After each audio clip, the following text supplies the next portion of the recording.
Hello, this is my Module 4 KISA presentation.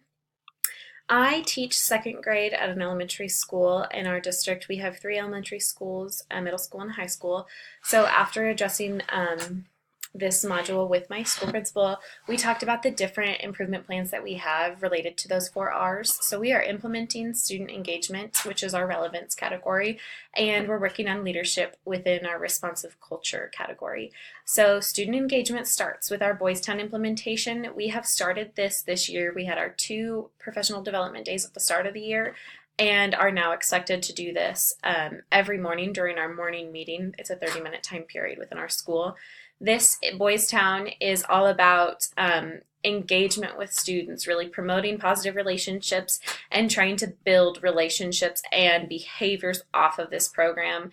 This is a scripted program. It's more of a curriculum for teachers to how to address severe behaviors, even non-severe behaviors within the classroom in your school. So we, like I said, are implementing that right now. We're even modeling it with our students. The next one that I had was leaderships within our school. This is kind of with our responsive culture. As for school-wide improvement, we have mentorship programs that we participate in. We are allowed to observe other teachers' classrooms as long as we can have someone cover our own. We also are in a Gemini project right now that our whole district is adopting, so that kind of goes with collaborative teaching.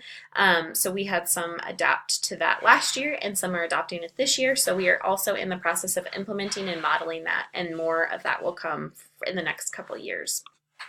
After interviewing my own principal and kind of obviously how I've already read that is he is a very democratic leader. He really enjoys involving other people in the decision-making process. We have our BLT that discuss new ideas, relay that to the teams, and then they all come back to it and they can kind of brainstorm new ideas.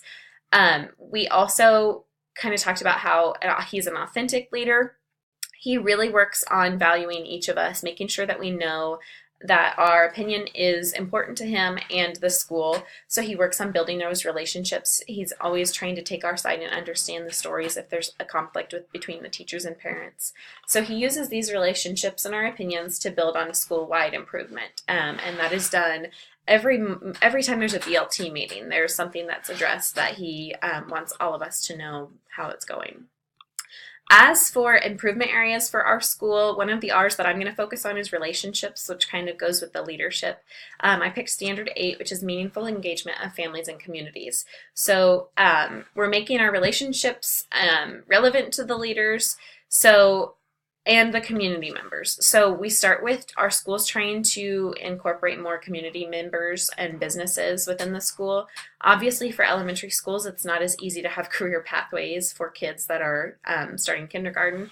So we are trying to just promote more community involvement with the school, if that means even relating curriculum to a specific business or worker in the community. For instance, in second grade, we're discussing citizens and what it means to be a good citizen. So even having community members come in and talk about that could even help just build that community involvement within our own school. So we're trying to make that meaningful. We are in the process of, we're not even quite to implementing yet. We do have some community members that are involved in the school, but we're just still trying to build on that first. The second and actually last improvement area that I'm going to talk about is incorporating rigor and relevance in our school. So we're going to relate this more to our school-wide data. I said that Standard 4, which is about instruction and curriculum, and as well as Standard 10, school improvement, are relating to this one. I said that our school-wide improvement plan it involves a lot of data. So this year, all 3 elementary schools in our district adopted Fountas and Pinnell. So we're going to be looking at the data of this. Is it attainable for kids to meet the goals? How are we going to measure assessments? That's something that our school is going to be working on, and we're actually implementing that just this year, and we'll be building on that for the next couple years. Our principal also has us fill out McCrell goals, which is all about professionalism. It's how we can measure ourselves as teachers.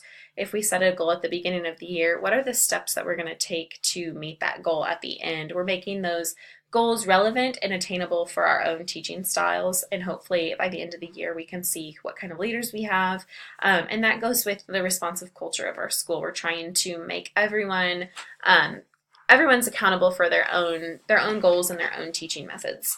As for the last two I listed, that was math standards. We had a professional development day on that last year, and so we have already started modeling, but we're still transitioning into that. There's some teachers that are already using those new math standards in their everyday teachings, and there's some that are just transitioning. They're just matching up the standards and they're going to try and get there towards the end of the year.